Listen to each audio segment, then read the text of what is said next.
Good evening, ladies and gentlemen. Welcome to Killymatty, to this, the first of our talks on the new season. The talk is entitled Turning the Tables. I know that it is about the history of the Gray family, Jonathan and his brother Gary here, who's in the audience. But more of that later. Just to let you know that on Saturday the 19th of October in the O'Fee Library in Armagh, there will be an all-day conference on boundaries and borders in Ulster local studies. So there will be a number of speakers, including Professor Paddy Duffy, Aidan Walsh, and Dr. Kay Muir. And the afternoon session deals with the partition of Ireland and the presentation on Tyrone and the ethnography of the border. Sometimes I think that has more to do with current events and history, but nevertheless. That's when it is. It's on the 19th of October on the all-day Saturday from 9:30 in the morning until 4:30 in the afternoon. Tonight's talk is a subject that we have found to be of particular appeal to our members, primarily because it is the history of ourselves, a history of us as a people, who we are, where we came from, and so on and so forth. And if we want to understand the big events of history, sometimes when you see your family, the history of your family set against the context of those events, then that leads, I think, to a greater understanding of what happened in our history. So we feel that this is a good way of introducing people into the local history of the area, as well as of all the families who reside here. Jonathan, as all of you will know, is a founding member of this society. His roots are in Belfast, born and bred in Belfast, but he's more a country boy now than a city slicker. But the only thing we haven't taught him yet is how to say the word now. Is that right, Jonathan? Yeah. But anyway, it's a pleasure to introduce Jonathan, as it always is, because he's one of our great genealogists in the society, the other two being Marie and Eileen Quinn, who unfortunately can't make it here tonight. But I suppose we're becoming more known as a genealogical society as much as historical society, but I think, as I said to you earlier, if we know our own history, then we understand the events of the past and how they affected us and affected our families and so on and so forth. So without further ado, I'm going to hand you over to Jonathan.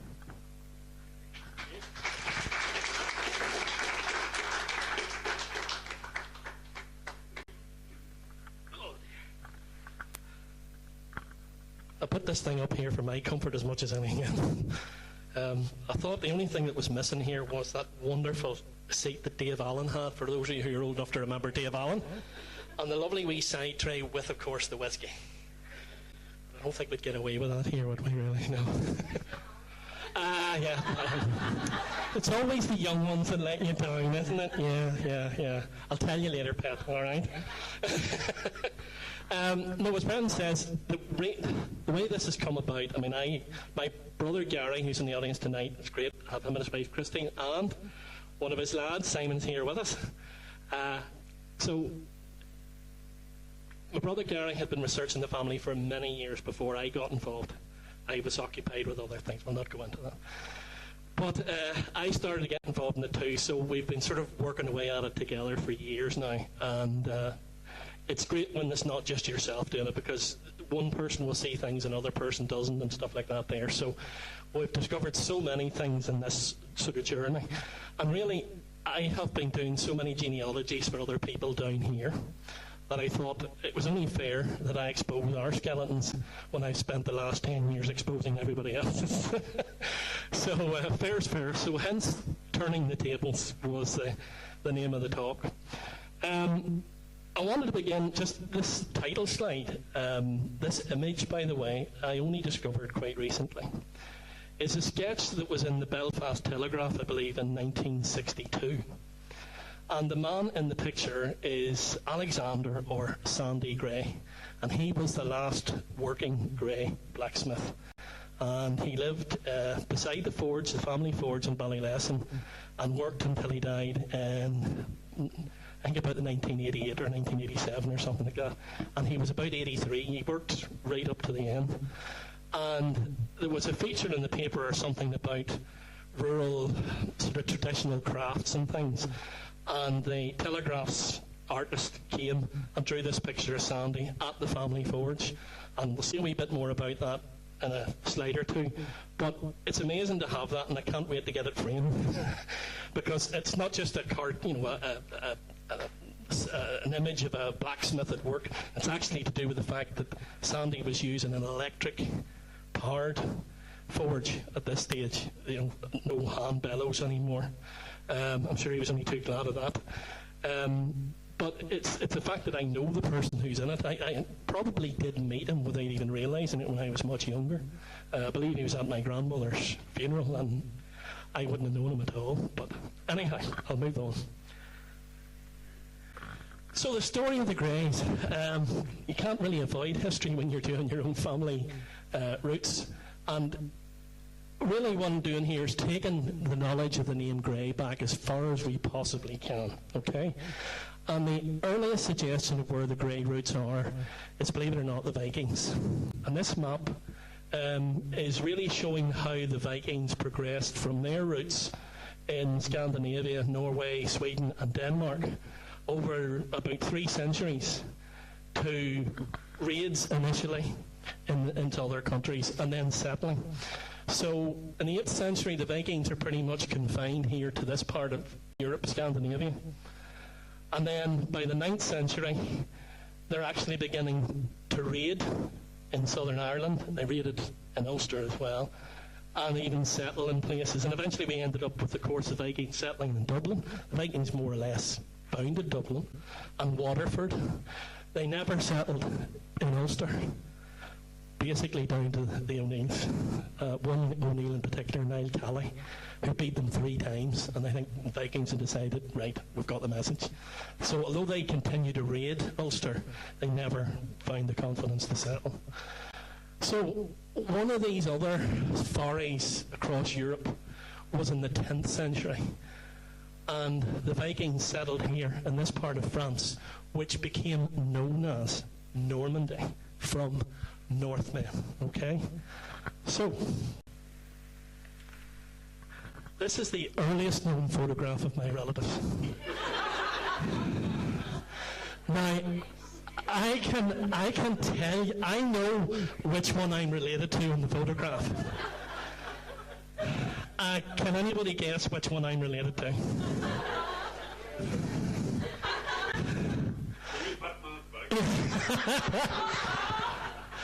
Why could I always rely on you? There's always one heckler. No, this is my earliest known relative. No, I don't know if any of you... We've actually, Sandra and I have started watching this series because of this, actually. I didn't even realise that it was about these particular Vikings, but in the series that this image is taken from, he is known as King Rollo. So he is the head chief of the Viking settlement in northern France that became known as Normandy. And Rollo eventually accepts Christianity. And really, the Norman settlement, or as it came to be known as, these Vikings that accepted Christianity, became the great powerhouse of church and cathedral building across Europe. A lot of what, these incredibly ancient cathedrals we have, a lot of it is down to what came out of Rollo's incursion, if you like, into France. So I say that's my most distant relative. Now, so I mentioned about the Normans. So that settlement of Vikings eventually adopted more acceptable European customs along with their Frankish neighbours, and intermarried with other non-Viking people in the area. And eventually they settled into this new type, if you like, which became known as the Normans. Now, the Normans, one of the things the Normans are known for, apart from building fantastic huge churches and other great fortifications and things, was their skill as fighters. No surprises there, given what their roots were. And in fact, in particular, what they were very good at was cavalry. And they were very advanced in things like armour, the long shield to protect the legs on the horse. And we know that eventually the Normans invaded Britain in 1066, a famous date that even people who don't study history still manage to remember. And well, the rest is history after that, so to speak. So in Normandy, we have this guy. He's called Anquetil de Grey. Now, the grey bit could be descriptive. He might have prematurely grey hair. It could be anything. But there is a place in the north coast of France, in Normandy, called Grey-sur-Mer, Grey by the sea. So there's actually specifically a place. Now, whether the place came after him or he is named after the place, I'm not entirely sure. But Anquetil is probably the oldest known grey that we know of. He's also one of the few Norman sort of titled or important people that we can confirm travelled with William the Conqueror over to England and would have been involved in the Battle of Hastings in 1066. There's a lot of suggestions from Norman families up to the present day. Oh yes, we came with the Conqueror, but they can't actually get any documentation to prove it. Anquetil is one of the few. They actually do have a document that proves he was with William the Conqueror at the Battle of Hastings. There's actually not that much information available, but he's one of the few. The Anquetil name, I mean, some of us probably know people who are called Anquetil. I knew a guy in the DOE in the Civil Service, Jerry Anquetil, and you'll see that name in Ulster in particular as a planter name. But Anquetil is a Viking, it's a Norse name. I'm not going to go into what it means or stands for, but that's where Anquetil actually comes from. It's Viking, it's Norse. So Anquetil de Grey would have travelled with the Conqueror over to England and then would have been rewarded for his involvement with William the Conqueror, with land and titles, etc. And the noble families of Grey, the title who are still extant today, would claim an ancestry back to Anquetil. And so do we, even though we're not able to prove it. But we'll claim it anyway. So, the Greys come to England, and over the course of time they eventually make their way northwards into North England and then eventually into Scotland. But one particular branch of the Greys settled in and around this area here, up around Berwick. And through time they became known as Reivers. And this is sort of like a Reaver map of the border between England and Scotland. So we have, it runs from basically Berwick over here in the east, way over into Dumfriesshire here on the west. And this is a map of Reaver names. And what's wonderful about the Reaver names is basically it accounts for nearly every blooming planter name you can think of in this part of the world. I mean, you get tired just simply rhyming them all off. Elliott's, sorry, Rutherford. There he is. Crozier, Robson, Cares, Beatties, Henderson, Fosters, Nixons, Armstrong, and so forth. Hall, Burns, Youngs, Pringles. But I say the Greys are up here. And the Greys actually got into a sort of semi-important role on the borders. They were, at one stage, they were known as the Lords of the East March. And the marches were a legal designation that both England and Scotland agreed to come up with to try and control the borders, because the Reivers basically were lawless. They had learned to be lawless because in the wars between England and Scotland, one of the prime tactics was to basically lay waste to any ground between the two sides. That was farmland, that was killing cattle. Oh, by the way, the cattle would have been killed to feed their armies. So the net result of these kind of actions over the centuries was that the people in the border starved to death more often than not. So their thieving nature was effectively foisted upon them as a mechanism to survive. They built very strong houses. Whatever they had, they did their damnedest to keep. It developed a very strong bond within the family groups that transcended religious belief. Religion really played a very, very low, almost unimportant role for most Reiver families, unless there was something in it. But the method to try and control the Reivers was they divided the borders up into a west, middle and east march on both sides of the border and appointed a lord of that march, and it was his job to basically call order. Sounds like a plan, but what happened more often than not is that the lords of each of the marches ran their own petty fiefdoms, looked after whoever suited them, murdered whoever didn't, and as long as London or Glasgow heard nothing about it, then it's out of sight, out of mind. But at around the joining of the crowns with James VI of Scotland, James I of England, that whole playing the two sides against each other, which the Reivers were masters at, came to a very bitter end. And James's solution was to murder as many of them as he could, summarily execute as many as he could, and then the final solution was just get rid of them altogether. So a lot of them were banished. One particular story survives, is rather remarkable. The Grahams. There was a name peculiar to Ulster called Maharg. And people used to think this was a joke when this was suggested, but there seems to be documentary evidence in Scottish archives to back it up. But one of the things they would do with Reiver families was banish the mentioning of a name. And the Grahams were particularly picked on in this regard. They were one of the worst, along with the Armstrongs, in the West March down here. And they forbade the mentioning of the name Graham. So the Grahams that came over here in the plantations, some of them changed their name to Maharg, and if you work it out in your head, that's Graham spelled backwards. Now, you did get variations in the spellings, so there's probably a truth somewhere in between the two things. We know that they did banish the mentioning of the name in public of people who were, you know, that the authorities regarded had gone beyond the pale, as it were. But the executions were brutal. Large-scale drownings, large-scale hangings. It was vicious. But the attitude was that by some of the authorities, certainly in London and Glasgow, was that these people were not normal and that therefore could not treat them normally. But they were quite happy to send as many of them over here as they could as part of the plantation. And they were only too happy to go, to be honest. So, that's what the Reivers might have looked like. So, they did a lot of cattle raiding, and they managed cattle as part of a normal sort of livestock management business, if you know what I mean. But they used these wonderful wee, probably Galloway ponies, which were great over rough ground, and more than able to handle people who were semi-armed, etc.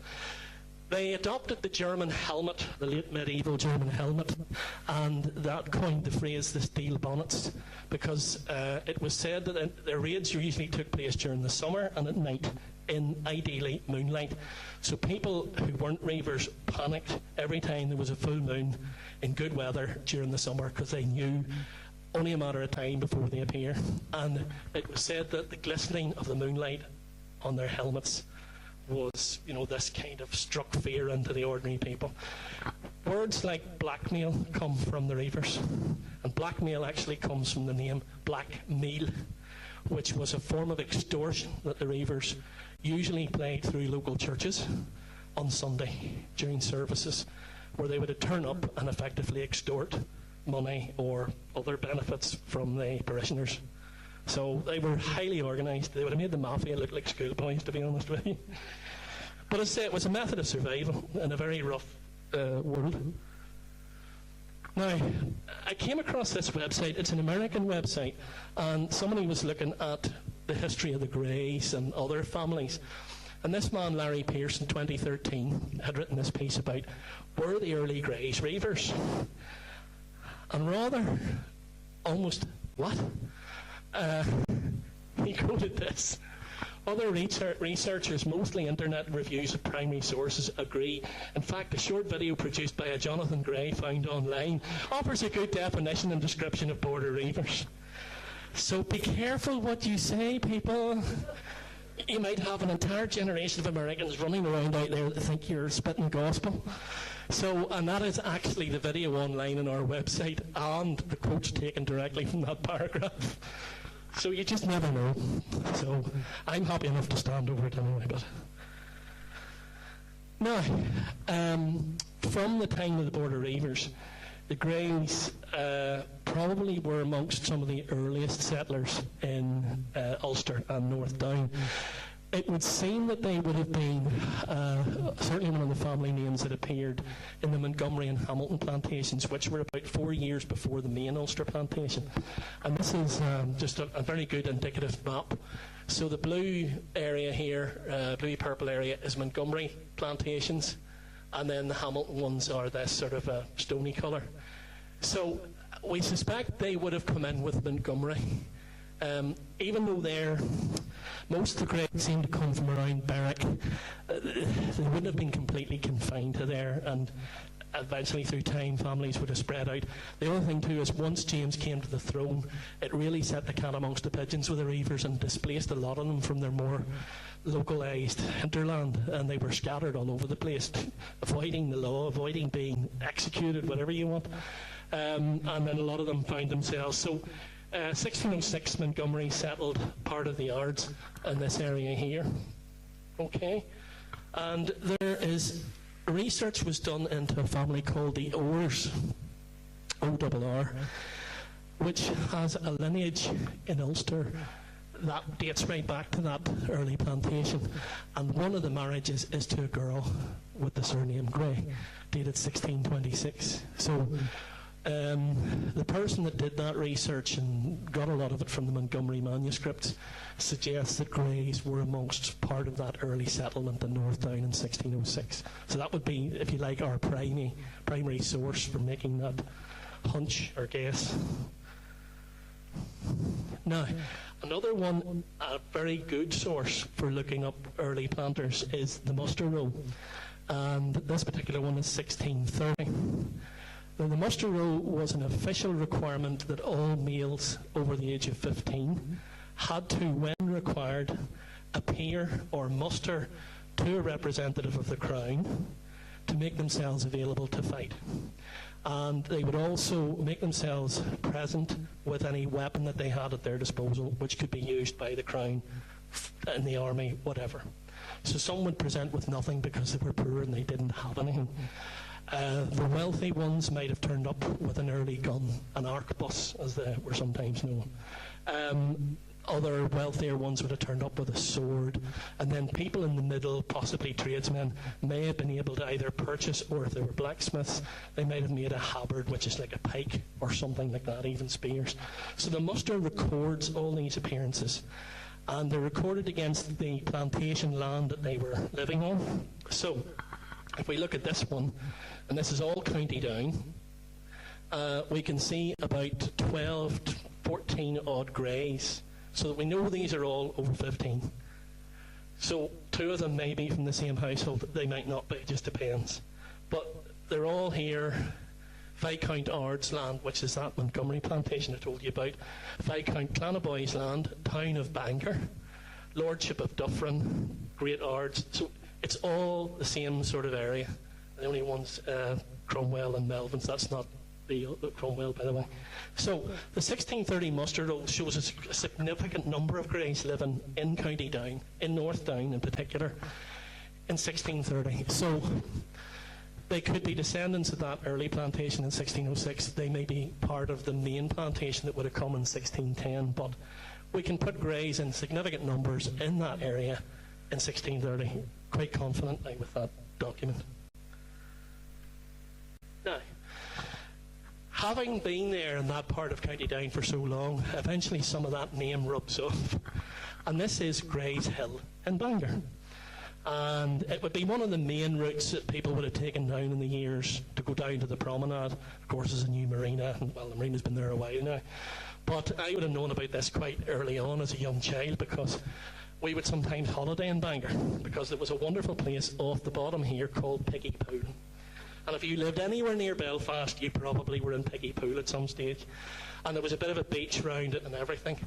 And in fact, I can remember being about, 8 or 9, and staying in an apartment above Pollock's Newsagents here one summer, and it was scorching. I remember that much, and I got badly burnt down at Piggy Poo. I don't know how old that photograph is, Gary. I wouldn't even know if that looks anything like Grace Hill today. It's probably as old as the hills, that picture. It's quite certainly badly run down at that point. But as I say, it takes its name from the Gray family, who live in very significant numbers in that part of North Down today. They're scattered all over it. My brother Gary lives in Bangor, although he wasn't brought up there, but he lives there now. So. Now, this is arguably the most famous Gray in County Down, and she was known as Betsy Gray, and that led to a book called Betsy Gray, or The Hearts of Down. In 1798, rebellion rose up, and it was a very mixed kind of rebellion made up of Irish Catholics and Presbyterians, mainly. Not exclusively, there were people in it who were Church of Ireland and other faith groups. But it was mainly a reaction to an establishment system that tended to treat those two groups at the lowest possible level, with restricted rights. It was towards the end of the penal laws, but it was still considered that whatever movement there'd been, there still hadn't been enough. And we know that it would take until 1829 before there was, Catholic emancipation, as it was known. So Betsy Gray, for what a little bit of background information about her, at the Battle of Ballynahinch, which was probably one of the most prominent battles in the rebellion, she was either on the periphery of the battle or got caught up in it with her brother and her lover. And the story goes that her lover was struck down, and whoever it was, a soldier, a militiaman, who was looking to do him in with a final blow, she struck out her arm to parry the blow and lost her hand. And it was obviously quite easy for her to be taken prisoner, along with her brother and her lover shortly after.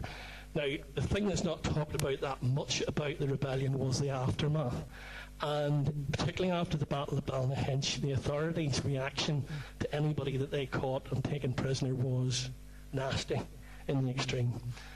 I'm not entirely sure how she died, but I know, and this is 1798, this is in 1628 or 1528. Some of the people who were hung, who were prisoners, who were rebels, their bodies were hung and left there until they fell off the noose. So they, an example, a spectacle of the worst kind. This was at a time when the official punishment for subversion, this sort of situation as a rebel, would be to be hung, drawn, and quartered. That still existed on the statutes at that time, but for the sake of being able to handle the numbers involved, they just basically hung most of them. Others, and I don't know whether any were beheaded, I'm not sure, but certainly hanging would have been done in large numbers in and around Saintfield, Ballynahinch. Ministers were executed, Presbyterian ministers who'd been caught up in the rebellion, and obviously they looked for the leaders of the United Irish Rebellion. But Betsy was caught up in it. I don't know much about Betsy's background, other than she was a Grey, but she's considered a great heroine of the 1798 rebellion. I have no idea if we're related. Now, my own family's location, historically, is the parish of Drumbo, which is just here in this part, just outside southeast Belfast, sort of on the back road to Lisburn from around Carryduff and Burdysburn here. So I've come a long way from home.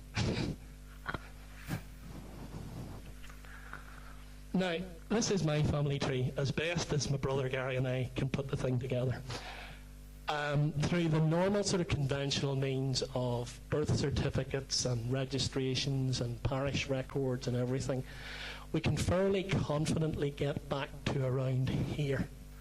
John Gray and Margaret Harvey, because the church, the parish church that a lot of them were involved in, they were involved in two churches, Drumbo Presbyterian and Drumbo Parish Church.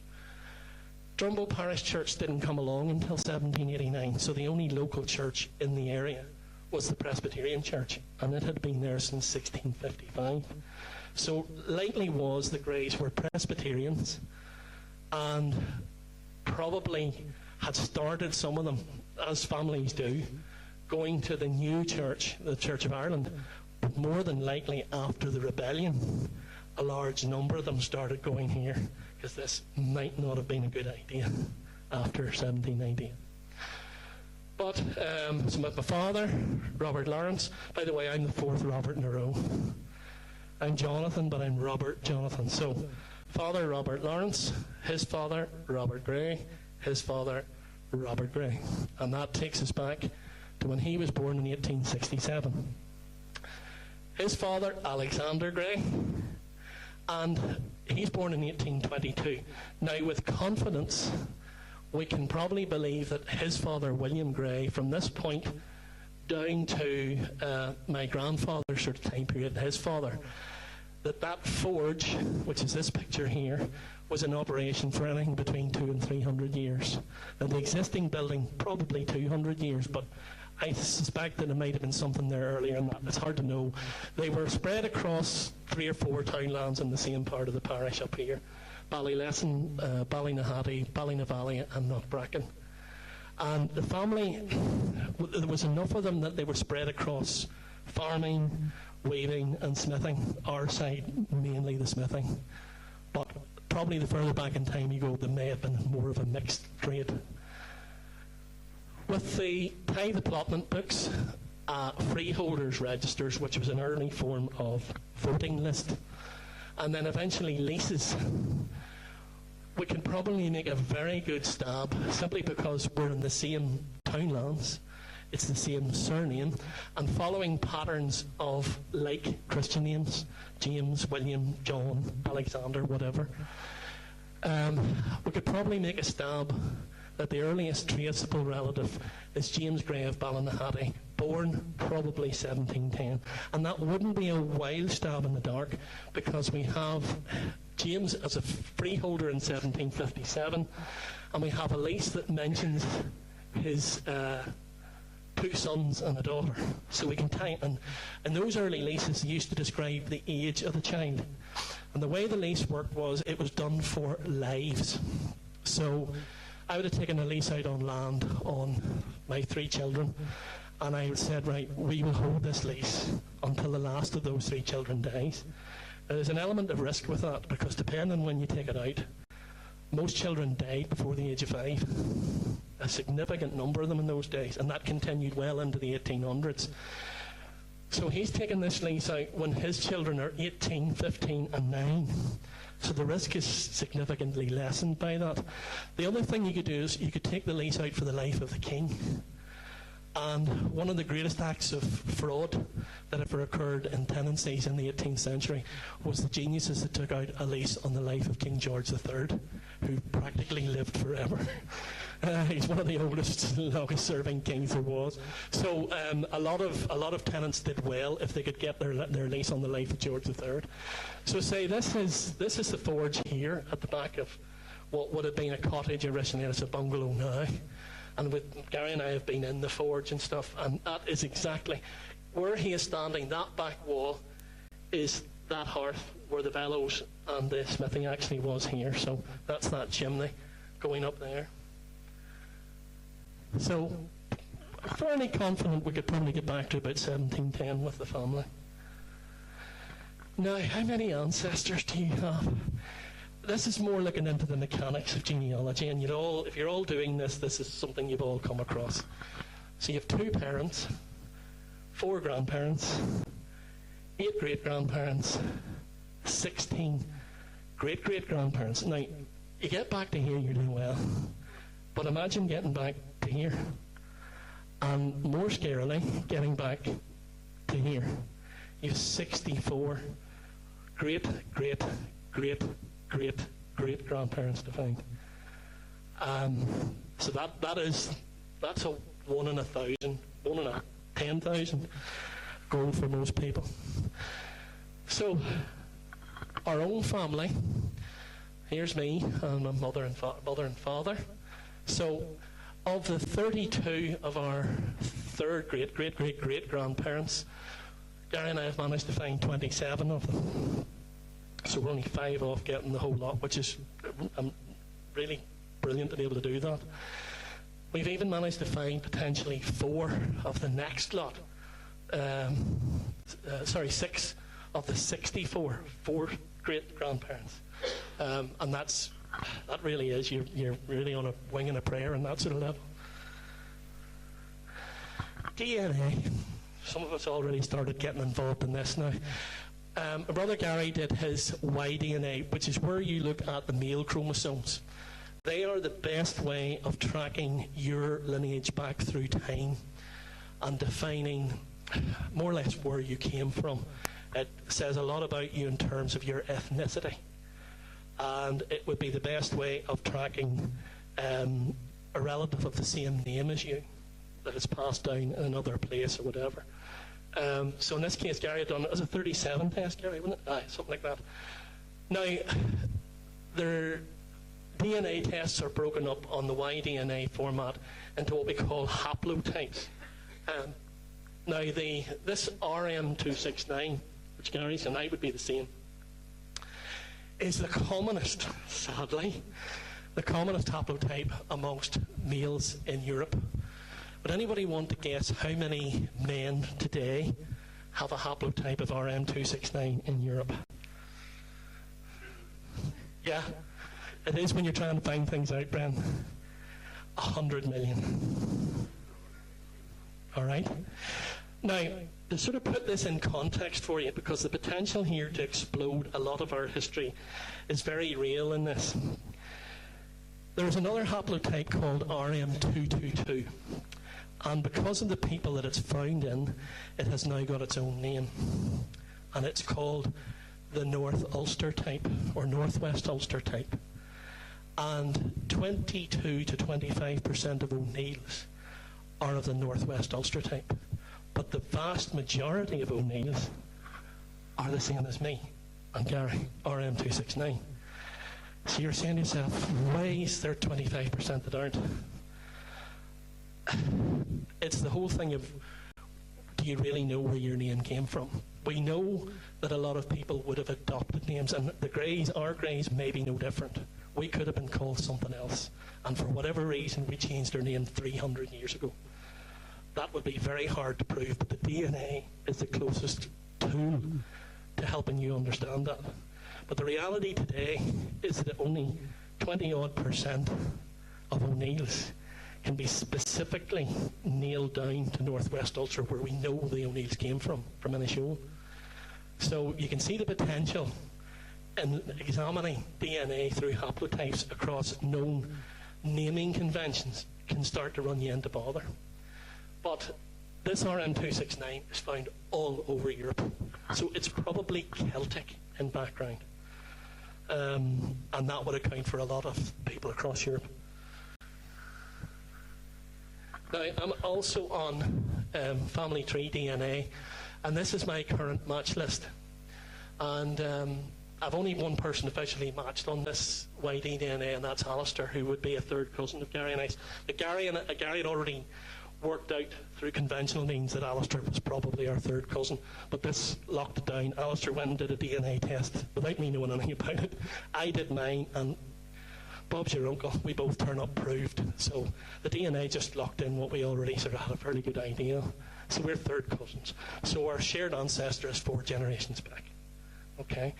But this is common when you do an FTDNA autosomal test. 5,277 matches. Now, some of those matches, there are matches, but they are so small, they're practically unidentifiable. Realistically, your best chance of making matches would be back to about 4th cousin at an absolute maximum, so that's 5 generations back. The chances of you getting anything beyond that would be, without another means, a lease or some document or something, would be very difficult. But you'll find, I mean, I can see most of these ones are appearing quite high here. 2nd to 4th, they're probably all 3rd cousins. So I'm working my way through those at the moment.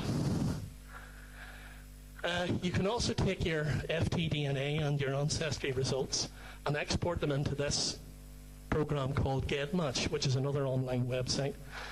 And here I have my kit has been matched up with these people.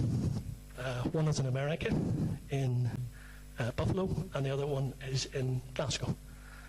And when we then look at the genealogy in the old-fashioned way, we can back it up. So the two things agree. So the Greys. So that's just a bit of background, just generally, where did we probably originate from, looking at DNA and my own specific sort of family tree. But what I wanted to do was look at individuals in the family through a window of history as well. And it will surprise you where your background comes from. It's not as obvious as you sort of think. So, that's Mum and Dad. That's an awe picture. So, most people put up a picture of their mum and dad when they're about 40. I thought, no, I'll put it up when they're 2. So these are 2 vintage 1930s photographs. Father's sadly no longer with us. He died back in 2006. But Mum's very much with us, keeping the 4 of us on our toes. Isn't that right, Gary? She's still more than capable of doing that. So, this is a picture of my dad. Around about 16 in 1947. That's him on the right. Whether he's chatting up that girl or not, I don't know. Wasn't able to ask him that. It's not the kind of thing you can ask your dad. But anyway, he'd always told me about this experience in his life. It was after the war, so everybody was sort of feeling good about themselves and all the rest of it. So as far as I know, him and a friend, or maybe more than one, decided effectively to hike around Ireland. I don't know whether they brought a bicycle with them or not, I'm not sure. But I remember him describing, always, and this sticks with me every time, was a scene way down, I think it was in Kerry, might have been near Killarney, and they walked into this village. So it kind of just puts in context, it's not really that long ago, but it's how wonderfully sort of almost trapped in time rural areas in Ireland, and even up in Ulster, not that far removed from Belfast and all the rest of it, there was, and the war probably didn't help matters.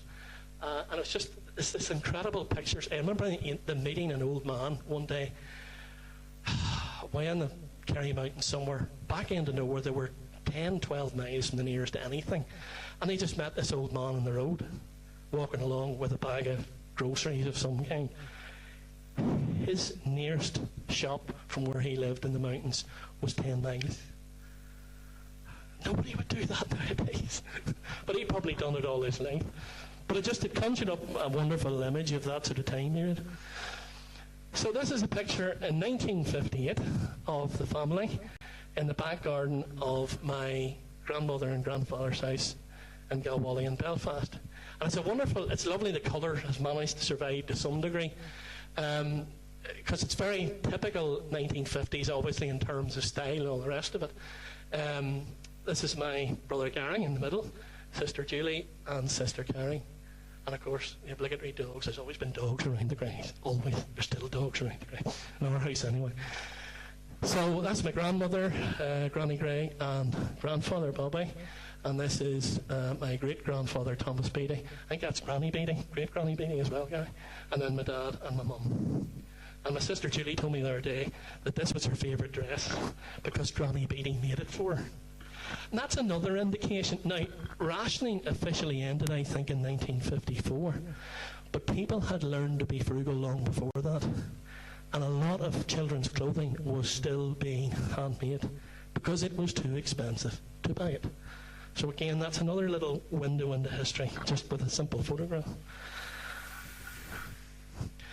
Now, not long, I don't know how long after that, Gary, but anyway, the family moved to Armagh, and this is the house, or maisonette they lived in on the ground floor here in Tyross Gardens.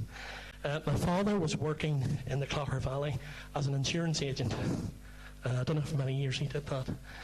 So Armagh was a good base to sort of work from, and it also facilitated one of my father's great interests in life, which was rugby. I'll come to that in a minute. And fishing. Oh yes, we'll hit both bases, Gary, very shortly. So this is a picture quite recently at Tyross Gardens. So I think the estate was quite new then, Gary. It was not long up, maybe a couple of years or something like that. So I'm not here yet. Okay, we'll get into that. Yeah, there's a bit of a gap. I'll not go into that. It always winds my mum up anyway. So, does anybody recognise this building? Anne McClellan. Oh, Right, I was born in it. Yeah, my mother would tell you that's exactly what it was. Was the hospital in Portadown long before the South, or what do you call it, the Craigavon Area Hospital was built in the 70s. And it was the maternity hospital. My mother has nothing but bad memories of it. Of her 4 children, will you hear this? Of her 4 children, the first 3, she never knew what morning sickness was. Not one half day of it. I came along and she was practically hospitalised. Yeah. Now, one interesting side to that, which I had to go and look into because I sort of thought that's a scary moment. I was born in 1963. I think it was 2 years before that, the government banned a drug called thalidomide. Now, do you know what thalidomide was given to mothers for? Morning sickness. Yeah, scary stuff. So if I had come along steps and stairs like my brother and 2 sisters, the likelihood is if Mum was suffering that badly, they probably would have been quite insistent that she take thalidomide. So again, it's another window into history, and I certainly regard it as a very scary near miss. But anyway, the other thing that we got out of that wonderful place was I got pneumonia. So Mum has very few good memories about the Carton home. Plus the matron that ran it was like a general. It was tough. She said it was run like an army camp. But anyhow, then we moved to Church Road in Belfast, and this is where most of my childhood memories would come from. So although I was born in Portadown, it was such a shock to the family, they left the place after about 2 weeks. Now, I've been trying to work this out with my brother tonight when they moved after I was born. I've always been sort of told literally within weeks it was that bad. But my father got work in Belfast, insurance work again, but in Belfast. So they moved in here in 1963 at some stage after I was born. But all my childhood memories come from this house with this wonderful garden out the back. I went to a little village primary school called Newtonbridge Primary School up the road, which even in Belfast had about only 95 pupils. So probably big by rural village school standards, but by Belfast it was almost insignificant. And it's long gone, been bulldozed over, houses built on top of it. Now, August 1963, my brother has already let the cat out of the bag. One of my father's pet occupations from as early as, from a childhood in Port Stewart, I think is probably where it came from. Dad and the family were evacuated to Port Stewart during the war because my grandfather was in the civil service. And they evacuated a lot of the civil service functions out of Belfast and Stormont because of bombing to other areas, and I think that's where the civil service connection with County Hall Coleraine came in. I think it was Coleraine he was probably working in. But my father spent a fair bit of his childhood in Port Stewart, and of course talking to old sea dogs and fishing and the boat bit. So he's out on a boat in August 1963. I'm at home screaming the house down with my mother, and he's out with a mate of his, Jimmy Graham, and they hire a 12-foot rowing boat out of Kirkhuppen and decide to go fishing for skate. This is what a skate looks like. And about an hour into it, Jimmy hooked this thing. It says it took an hour to bring it in. That's actually not true. It took 2 hours to bring it in. And Dad and Jimmy were completely exhausted at the finish of it. Jimmy fought it for the first hour, and then Dad took over for the second hour, and then Jimmy took it back, and Dad gaffed it. And they had to tip the boat till the gunnels were nearly level with the water, and thankfully it wasn't rough, and slip and haul this 175-pound beast into the rowing boat. Now the boat's 12 feet long. This from toe to tail is 7 feet. So there's basically a foot and a half or whatever front of the boat and the guy on the outboard at the back to get them back into Kirkhuppen. They got it back up to Belfast, and this is the swing in the garden in the back of our house, and it was ceremoniously hung up there. Now the thing that annoyed me was I knew even by the time that I was looking into this that this was a big catch. I didn't know what the record was, but I'd done something I'd always meant to do, and I contacted the Irish Specimen Fish. If you catch a record fish, you need to get it certified by the Irish Specimen Fish Committee in Dublin. And I wrote only a week or so ago, 17th of September, and Dr. Roach came back to me and said, looked up the database and located the fish. So it was the second biggest catch of skate that year, the biggest one being just 6 pounds more in Kenmare Bay. The world record, the record, is 221 pounds. That was caught in 1913. It's never been beaten, and it never will be beaten because skate just could not possibly grow to that size anymore. Most skate get killed by outboard motors or propellers because during the breeding season they come up to the surface waters, literally right on the surface, and very often people run over them in boats, and there's very few of them now compared to there would have been in those days. Back in 1913, you could have gone out during the breeding season for skate and literally seen them like mattresses in the water. And some people do remember seeing that in Strangford, but probably an extremely rare situation now. Now, his other great love was rugby. So it started out with Cook Rugby Club outside Belfast, or in Belfast now, in the late 40s, and progressed to Armagh. And even though in 1963 the family moved from Armagh to Belfast, Dad continued to play for Armagh. And this was the peak in his Armagh career. Junior Cup, January 1965, and they beat Dungannon 3-0. Joe, where were they that day? But yeah, it was. In fairness, Joe, it was the seconds, but it was the Junior Cup. But back then, even then, Dungannon were a formidable side, Jim, still, you know. But what was lovely in the newspaper, that's Dad, by the way, obviously the one ringed there. Following an Armagh 1 line-out, Brian's made a little break, found Larry Gray well with him, and Larry, with his fine football sense, you'd love to hear all that, saw a half chance, and by missing out Thompson and throwing a long pass to Kingston, gave this half chance to John, and he scored the only points of the game. That fella Kingston would be fairly well known, I think, Joe, certainly back then. This man here, George Kennedy, an absolute mountain of a man, that might be, and the other fella Clark beside me, I think is well known too. George was a family friend for most of our lives, and we used to go on fishing trips with him. There's a lovely story of George. My brother Gary had a 14-foot boat we would go out fishing in, and we had to bring it up a very, very steep slipway at Whitehead one day. And we were sort of thinking, we're going to have to use the car to do this because this thing is going to be too much, even the three of us. And George sort of just ate his booming laugh and almost animal-like strength, hands on him like shovels. George just grabbed the end of the trailer and literally started running up the blooming slipway with the boat. And the first thought came into my brother was, if he doesn't flame and stop by the time he gets to the top, he's going to lose the boat off the far wall. But one of his party pieces used to be lifting engines out of cars without using a hoist.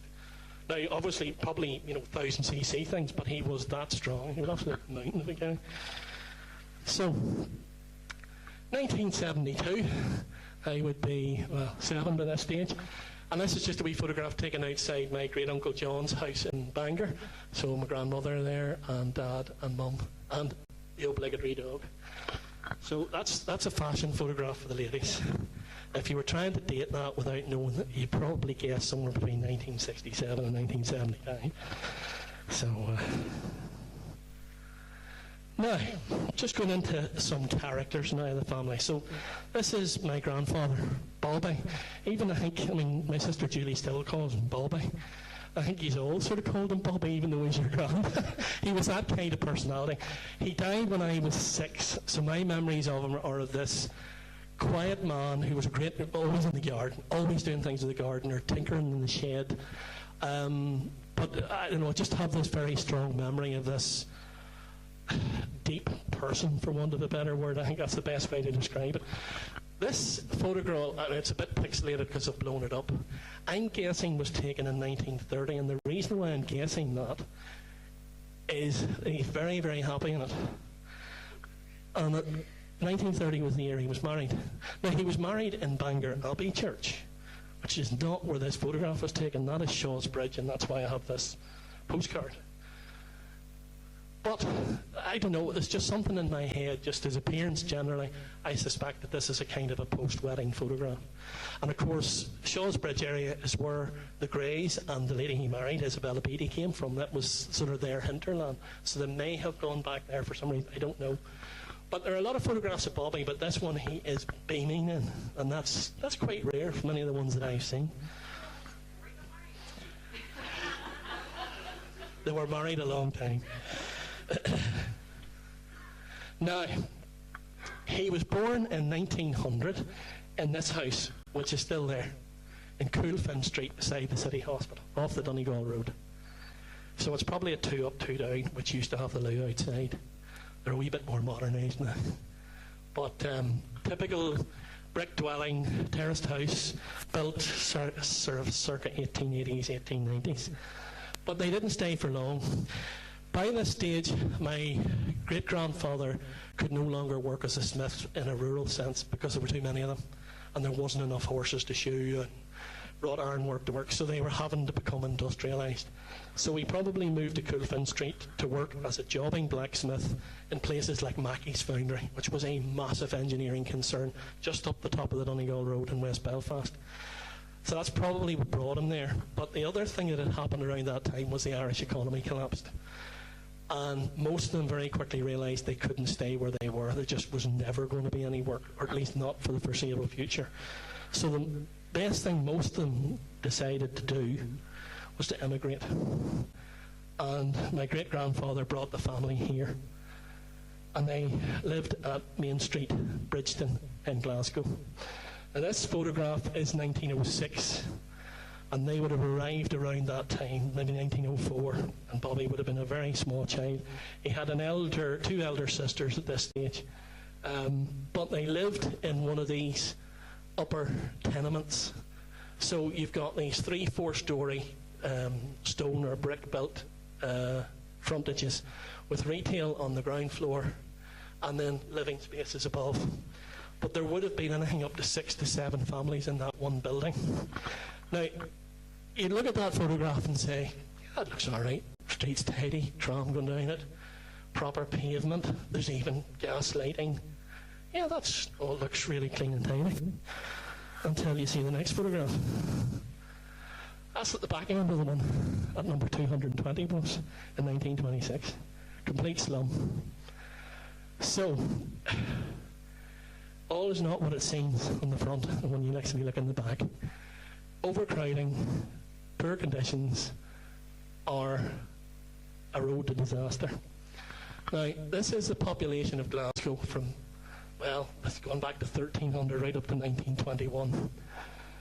They came around this time between 1901 and 1912. Between 1901 and 1921, the population of Glasgow increased by 300,000. It was just ready to explode. It was a huge place. Now, the housing density was actually at its worst, the living density in the 1870s, but it was still a potential breeding ground for disease the whole way through this 20, 30-year period. And the family were living in the middle of it. So, sadly, the net result of that is that his eldest sister, Isabella, died in June 1913. The week before, I think, his 13th birthday, of spinal TB.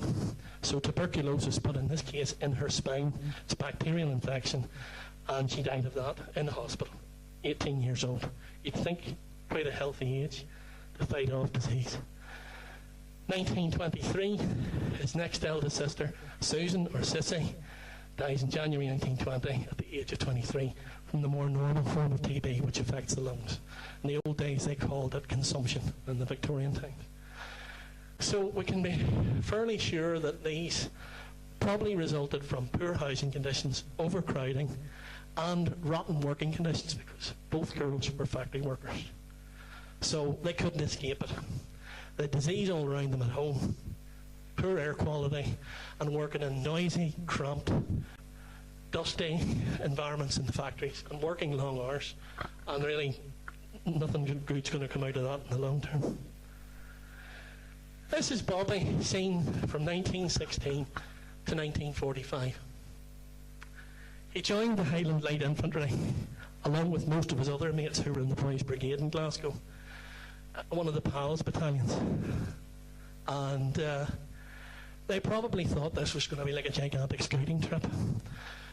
We know he's probably 16 in this photograph because my brother found a YMCA abstinence card that was dated the 9th of September 1916, and it says YMCA in His Majesty's Army. So he's not likely to have taken a pledge if he wasn't in the army that has an army card on it. His war service is a bit of a blank for us. Like most ex-soldiers, he didn't talk about it much or not at all.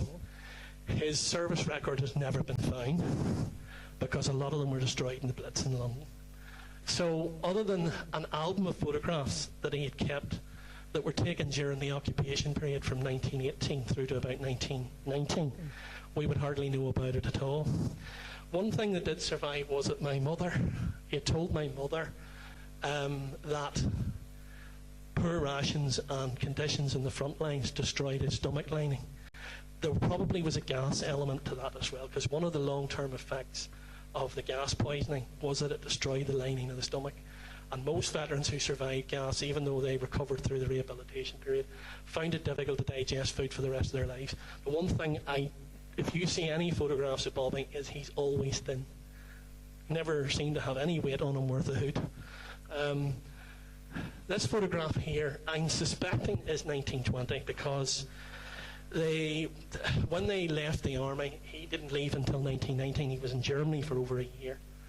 When they came home, they got a D-mob suit, and this was supposed to set them on their way to going to get another job. Of course, it was a complete waste of time because there were 500,000 other men trying to do the same thing, and most of them never got employment or could get what they really needed, and were reliant on others to look after them, to be honest with you. But one of the things that strikes me about this photograph, and I noticed it in other photographs of Bobby, is that he wouldn't look at the camera. And this is one of the few that you see where he's actually looking at the camera. There's a photograph of him when they're demobbing at Clipstone Camp in Yorkshire, and there's about 8 of his lads in his hut all together, probably the same rifle company, and the only one who's not looking at the camera is Bobby. I don't know whether it was just a shyness thing in him, I don't know, but they're full of photographs where he won't look at the camera. This one was an exception, but then he hadn't been to war yet. So I don't know whether there's something in that or not. So, on the 15th of October, I said about 1930, he married my grandmother, Isabella Beatty. Bob, you were asking me about the Beatties, thank you. So she was born in 1910. This is a photograph of my grandmother with my dad, very young, obviously, maybe only a year old or whatever. But I think now can't be 100% certain about the sequence of these events, but certain things that did happen. But as far as I know, after Dad was born, I'm not sure when, my grandmother contracted TB. Here it is again. It's following the family around, because it was still prevalent even now in the 30s. But by this stage, Swiss doctors had pioneered a therapy called gold therapy, which involved infusing gold salts into the bloodstream. It was really an early form of chemotherapy, and they found it was very effective at attacking tissue that was infected with the TB bacillus. But it could often kill the patients as quickly as the TB did. It did not have a phenomenal success rate. But my grandmother survived it, but she was effectively left with one properly functioning lung. But rather marvellously, she lived to be 82, because, and we know, there's nothing stopped the nanny. Talk about a goer. I actually used to wonder whether she got the energy from sometimes. But then I suppose if you survive that, she was in hospital for a really long time. And in fact, my grandfather, Bobby, had to rely on others to help him rearing my father during that time period, because she was in hospital convalescing or being treated or whatever. Now, into another branch of the family. I call this Wee Granny, because Wee Granny was 4'11". Now, she was born in 1877, and she died in 1978. So she lived to be 101. And this photograph is her with all her cards, and of course the all-important telegram from the Queen. So I was 15 when this happened. She used to scare the wits out of me. Even at 15, I couldn't get, because people who were 100 were as rare as hen's teeth. And I couldn't get into my head that the wee woman sitting across the room from me was over 100 years of age. And she had the most perfect Victorian manners. Handkerchief never left her hand. She would always dab her mouth after every sip of tea or slice of cake or whatever. In her 90s, she was lecturing her 70-year-old daughter about not dusting properly or how to make a Victoria sponge cake. She could tongue like nobody I knew. This wee poppet of a person who was literally, she was 4'11" when she was a fit, healthy adult. By the time she was 101, she'd probably shrunk another 2 inches. But she put the fear of God in me. And she wasn't nasty, I just could not get my head around this person. But what I wanted to show here was this diagram. And this was UK centenarians in and around 2006. So this is the numbers of people who reach 100, going back to 1911, almost non-existent. And then it suddenly starts to explode after the war in the 1960s. But Granny reached 100 about here, so she was still quite a rarity. But now look at it. There's well over 10 to 12,000 people in the UK now that are over 100 years of age. We run into them in the homes all the time. Nobody really passes a glance at it now. Now, she was a McGill and she married a Jeffers. And her uncle, or my great uncle, is this guy here, James McGill. And he established himself as a photographer and a picture framer and a stationer in Belfast in 1847. And this is an emblem from the back of one of his sort of postcards or photographs. And at this stage, this probably would have been dating from about the 1870s, 1880s, that he was patronised by His Excellency the Lord Lieutenant. So that's a big sort of advertising. And I know that by the time this had happened, he was photographing some of the great and the good and the well-heeled, which no doubt drummed up business like nobody's, But this is the kind of thing he did. So somebody's getting their child photographed here. This is these geographical type ones were popular, places of interest. Albert Clock in Belfast. And again, this is another probably earlier design.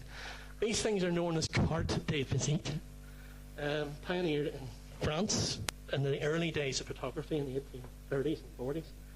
And here, I'll pass this round, is examples of those very things. So all the things in this book, the earliest one probably dates from about 1850, and the freshest one's probably about 1880.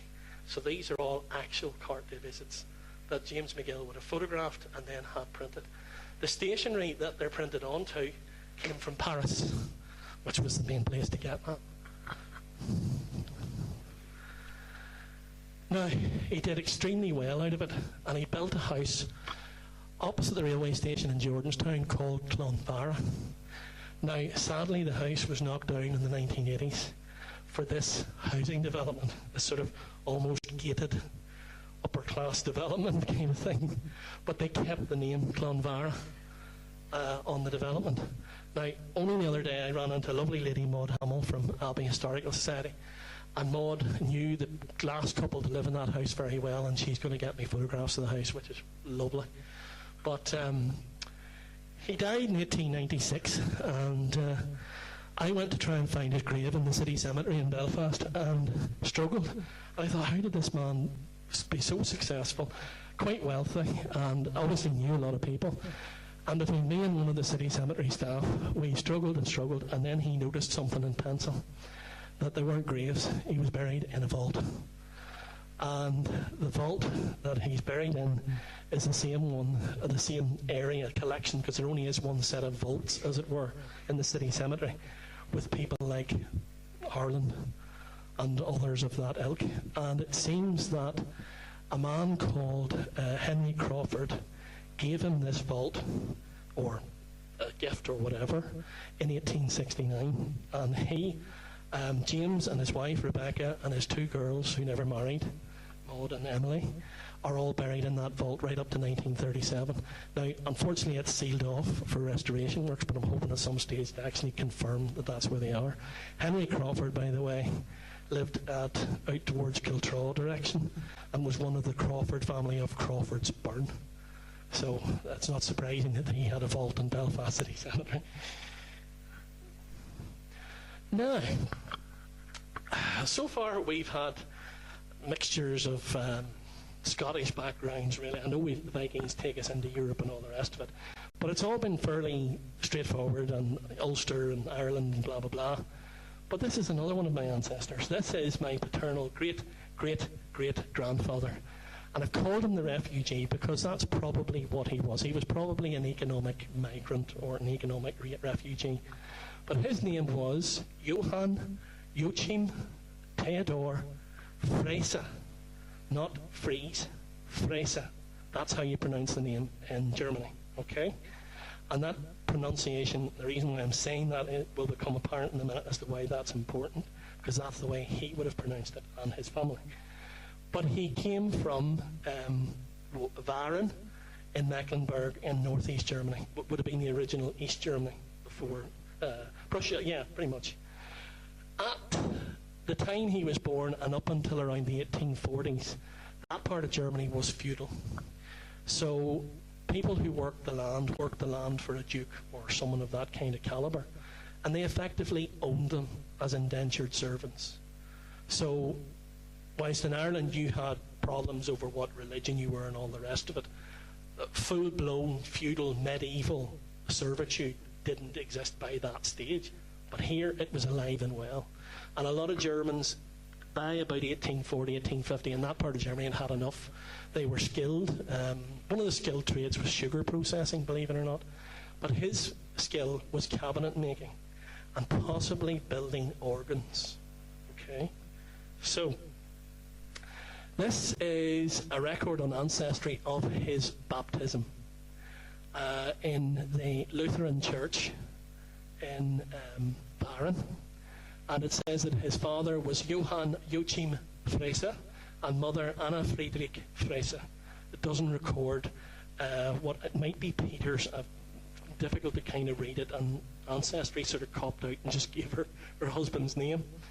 But I can be fairly confident that that is his record, because the census forms in England where he came to record his age on the censuses and where he came from. And there's only so many places in that year I'm going to pick up a guy with that name, and this ticks all the boxes rather tidily. The naming convention, by the way, Johann Joachim Theodor. Lutherans retained the same medieval Catholic practice of adoration in their naming conventions. So Johann is John, and what it actually means is beloved of St. John. So his name is beloved of St. John, or it was Joachim Theodor Frese. His wife was Anna Katharina Muller. So she was beloved of St. Anne, Catherine Muller. So the name in his case, the Joachim, or in her case, the Catherine, is their given name. So I'm Jonathan or whatever. The first name, all Lutherans would have that as a saint's name to start with. But that wouldn't be carried over necessarily to their children. They might choose a different saint. But the Lutherans retained that medieval tradition at that time. 1871 census in England, we have Theodor Frese, cabinet maker, Germany, Mecklenburg, were born. Katharina Frese, Hanover, Elsdorf. And then the children. Now, their first child actually was born in Germany, Anna, and she's not on this. She's probably working and living elsewhere. But we have Louisa, George, Theodore, and Henry. And Louisa is my ancestor on the line. That's where it eventually comes down into the Beatties and then the Greys. So they're living in London, Marylebone district. Now, I have an ancestor called Adolf. Yes, yeah. So this guy was a nightmare to find. I didn't even know he existed. And the reason why is the birth registrar recorded his name as Adolf Theodor Father Johann AODCDM Theodore Fraser. Now, what way did I pronounce the name? Fraser. Fraser. Fraser. So, God help the wee registrar. He was only writing down what he heard. I don't know how much English they had in 1859. But what's quite interesting is that it's actually Catherine. They actually records her name as Hannah. It wasn't. It was Anna Catherine. But it's X, the Markov. So Catherine couldn't record her name. Now, whether she couldn't record it in English, I don't know. But it would have been more or less the same anyway, as recorded in German. But it was a nightmare finding because he also recorded her name as Miller, not Muller. And by the way, that would be pronounced Muller, as in Mooler. But he recorded as Muller. But say, a lot of searching about on the internet eventually got me to that. And this was the house he was born in London, 11 Denmark Street. It was a Georgian house. Actually, it's had some very interesting people have lived in it over the years. It's not there anymore. That actually became part of the music district of London, where I think one of the early record companies was founded in Denmark Street. Now, I mentioned about organs. Trying to work back the Fraser ancestry in Germany, in Mecklenburg and that part of Germany, there is a family of Frieses or Phrases who were famous organ makers. And they were known as Friedrich Frese the First, the Second, and the Third. And they were making organs as far back as the early 1700s.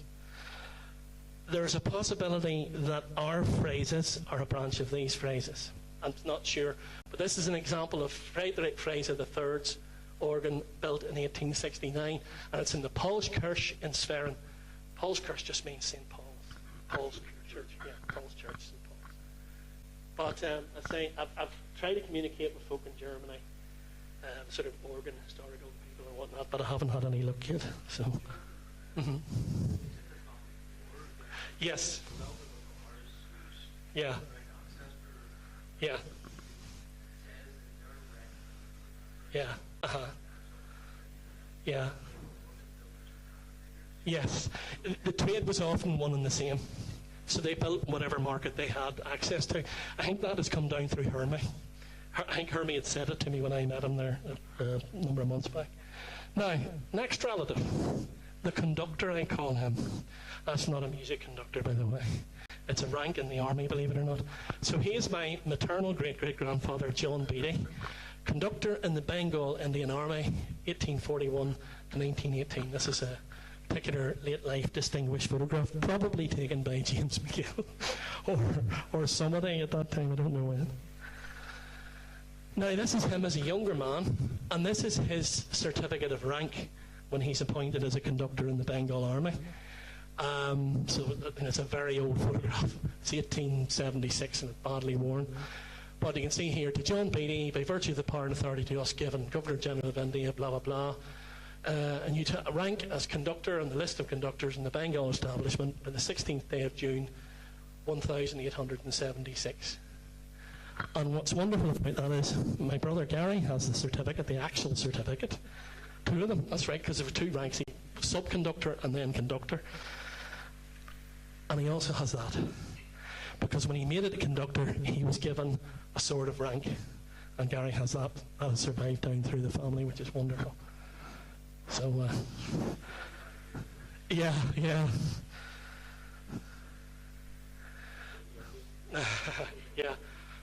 Don't try not to use it unless we're forced. Now, more relatives. I call this the boys of the GNR.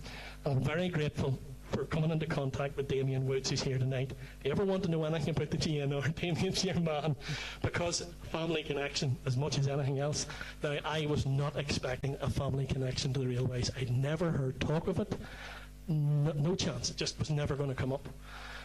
But I came across this marriage of Isabella Gray to a William John McKee, and she was living between 1869 and 1945. About a month or so ago, I found their grave in Drumcree Cemetery in Portadown. Badly eroded, but I did manage to find it.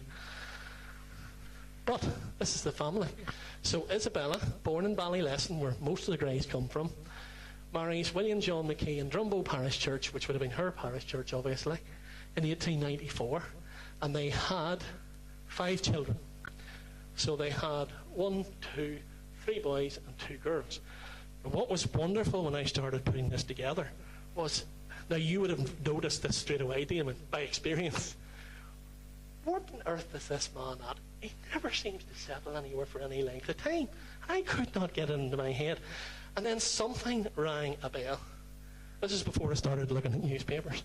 Tyrooney, County Tyrone. I thought, dear God, when I was born in Tyrone, I thought there's never ever been talk about the Greys having any kind of connection to Tyrone until I came here. Now, anybody with any knowledge of Carrickmore, where Tyrooney is, would know there's a significance to the townland of Tyrooney. And this is where you start to realise the penny drops. Lurgan, Carrickmore, Pettigo have one thing in common. They all had railway stations, hence the GNR. So, William Albert was born when he was working, not as a station master, as a junior rank, probably in Lurgan or something like that. Then he was moved then to Carrickmore, and he became station master in Carrickmore between 1896 and 1898. He was then moved to Pettigo, where he became station master in Pettigo. He was in Pettigo until 1905, 1906, whatever. And after that, he moved to Tandragee. Thanks to meeting Damien, I now know an awful lot more about how the GNR clicked and worked. And Damien's been able to dig up some wonderful things for me. One of them being that you try and find a photograph of Carrickmore railway station on the internet, you have more chance of getting a flipping meeting with a queen. And I said, met up with Damien. Damien was actually lived in Carrickmore in the railway station as a child, so he has a direct connection to this as well, and now we both do, albeit that this is a relative mine sort of thing. But out of the photographs that Damien sent me, is that wonderful one there, and this one too. And I think, Damien, you said to me, this is actually the Derry-Belfast train I'm looking at here in the 1950s. 1956.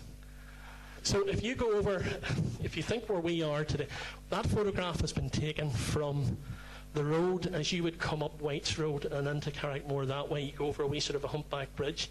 There's a house off to the left. On the entrance to the house, there's a Victorian, Queen Victoria post box, I think, isn't it, Damien, still in the wall? Aye. That was the station master's house. So this is where that boy was born. And the house, this is to be the house here, isn't it, Damien? This side, isn't it? Aye. But if you look there, obviously that's all gone now when the railways were all closed down, and you can still sort of just about, this is all overgrown with bushes and everything in the distance. But amazing to have that bit of connection. And then I found these. But you get all excited now, from my point of view, finding all this wonderful railway memorabilia and everything. This was a lovely obituary, death of William John McKee, former GNR, and it confirmed everything. For 49 years, the service of the GNR, station master Carrickmore, Pettigo, Market Hill and Tandragee. Spent 23 years at Tandragee, blah blah blah, courtesy, retirement 10 years ago. Survived by his wife, 3 sons, blah blah blah blah blah, all that confirmed. And wonderfully it mentioned about Bertie and Ernest are employed in the clerical staff at the GNR local department at Dundalk, and Victor was in Belfast. Now, there's always this thing in the tail. Then I found this from 1949. Victor A. McKee, 46, clerk, whose address was given as Shepherd's Gardens, London, was returned for trial at the Recorder's Court when charged at Belfast Custody Court yesterday with stealing a quantity of clothing and clothing coupons worth £66 and 13 shillings. The property of the GNR, his employers. It was stated that further charges will be preferred. So you dig deep enough, you're going to find something wrong. Thankfully, no murderers or, I don't know, mass fraudsters or whatever. I don't know, Damon, you'd probably have more understanding of this, but there would have been always, I think, for these guys, going right back through time, terrible temptation, being in a railway station, particularly through the poorer years. Now, this, okay, is the 1940s. It's still a rationing period, but there's goods travelling all the time right under their nose. They're pretty much the authority in charge. So the opportunity to pilfer must always have been staring them in the face all the time. Right. Right, there we are. By this stage in the 40s then? Aye, we'll probably continue on then after that. Yeah. Now, I haven't been able to find out what happened after that, but that's there in the paper.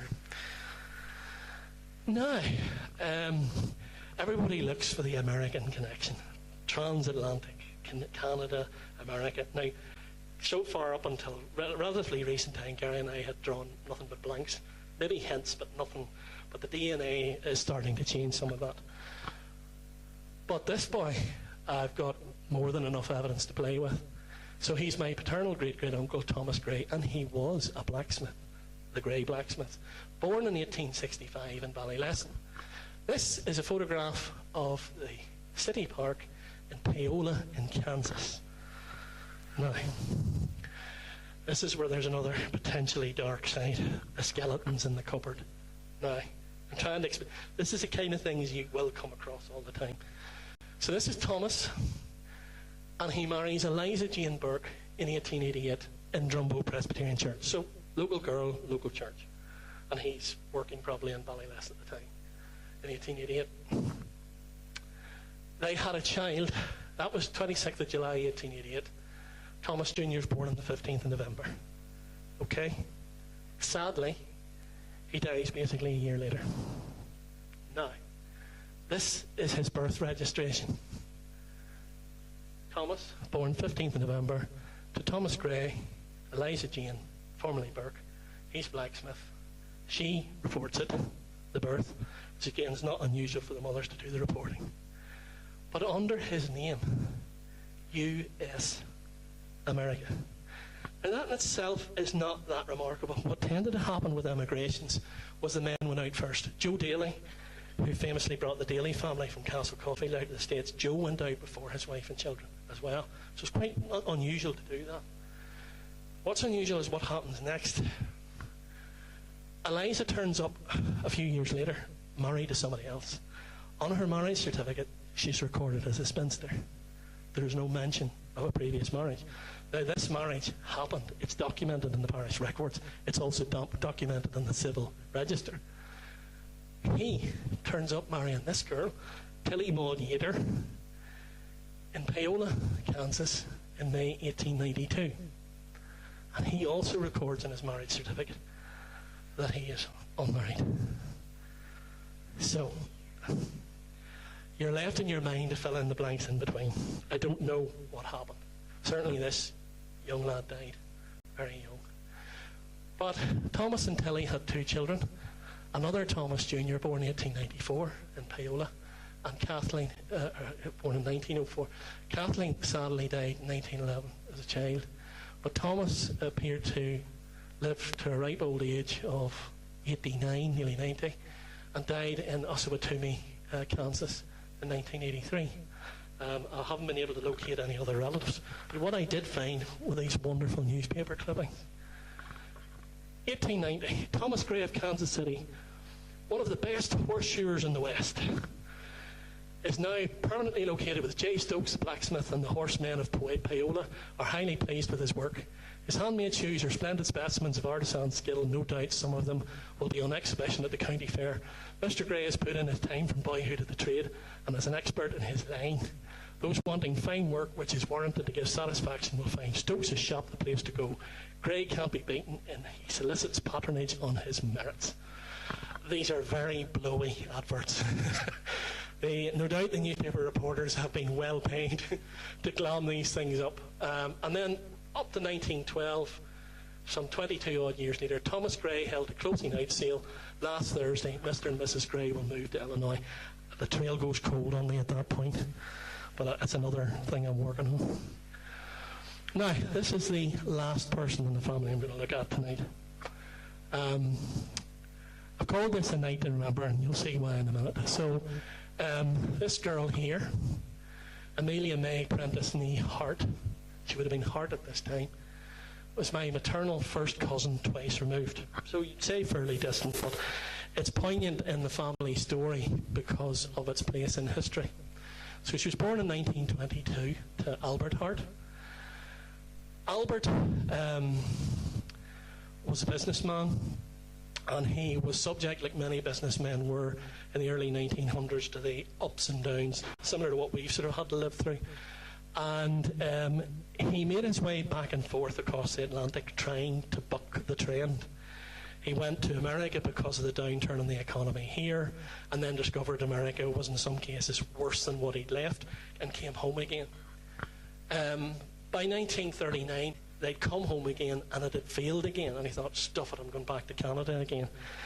He had already sent his wife and 2 or 3 of the other children away ahead of him, and then they boarded a ship. Albert Hart, they were living at Tate's Avenue, Belfast. He's this stage, he's been working as an accountant. He would have been self-employed by desire, but obviously he's taken whatever work he could, and he's 60 now. And here's Amelia, and Amelia is 16, and she had got working at probably one of the mills in Belfast. Now, this is the header of the manifest. Do we see the date? 1st of September 1939. What date did the war break out? There's the name of the ship. It's called the Athenia. Not long after they left England, they were about the distance of Rockall, I think, at the time, at night. And the Athenia was torpedoed by the U-30. The captain had come across the vessel travelling with only steering lights, so there was no cabin lights or anything on. He thought it was suspicious, and basically really he shadowed it for a while, but without really going into it in much more detail. The war had started, the pressure was on. Headquarters of the Kriegsmarine had basically told their U-boat commanders, right, you have a job out there, get on with it. And probably a case of serious over-enthusiasm on his part, he fired a shot, and I think there were 3 torpedoes fired in total. One of them did miss, but unfortunately he struck the vessel. He rose to the surface then, in fact he might have surfaced at that stage, to continue to fire on the vessel with the surface-mounted guns that U-boats had, and probably at that stage realised the mistake. It took 14 hours for the Athenia to sink. Thankfully, there were a lot of other vessels in the locality. I think a vessel from Finland was one of the main sort of commercial vessels, and then there were some naval vessels in the vicinity. And out of the total crew and passengers of 1,200, whatever it was, I think just over 100 lost their lives. But one of the ones that lost their lives was Albert. He was on those killed. One of the worst incidents was actually to one of the filled lifeboats in that 14-hour period. Got caught up in the churn of the propellers of the Finnish merchantman, and 50 people were killed in that lifeboat alone, which accounted for nearly half the death toll. As regards the U-30 and the Kriegsmarine, when he got back into harbour, he was asked to report to Berlin. It went up through the various hierarchy in the German Kriegsmarine, and the decision was taken by Adolf Hitler that it should be fully suppressed. His concern was that quite a number of passengers on board were American, and they were not in the war. Don't forget, this is 1939. He was fully aware of what happened in the First World War, and in his mind, that was one of the reasons that America got dragged into the First World War in 1917, with the torpedoing of passenger vessels with Americans on board. A lot of the people on board the ship were Jews, escaping actions against the Jewish community in Germany by that stage, before the war had even started.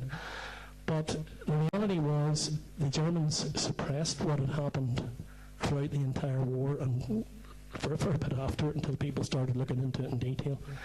And the captain did admit that he didn't fully follow orders, and he should have not made the same assumptions that he did at the time.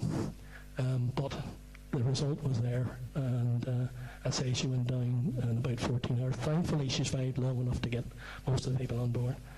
So that's it, folks. You never know what you're going to find when you look back through your family history. I know from some of the families I've investigated, and from people living around here, we have found similar remarkable stories. Heaven knows what more I still to find, because the American cousins are starting to come out of the woodwork like I don't know what. My worry when I got the German connection was that somewhere along the line I would come across a family called Trump, who are also German by ancestry, but not yet so far. But anyway, I hope you've enjoyed that, and it's been entertaining for you. But thank you very much for coming.